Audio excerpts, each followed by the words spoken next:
So ito na yung update natin mga guys. Ayan yung lintel beam. Kung tawagin, ayan. So bale ito na yung sa kabila. Nakabuhos na po tayo dyan. Yung makikita natin. Ayan.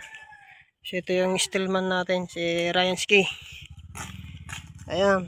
So dito, yung pinagdugtong natin, nilagyan natin ng hook. Ayan. Para matibay. Ayan.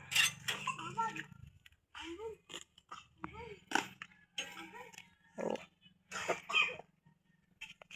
Magpupurma ulit tayo bukas. Babaklasin natin. Ayan. So matibay yung ganitong lintel beam. Oh. Tibay din siya, oh. Alas 10 hindi rin siya gumagalaw. Ayan.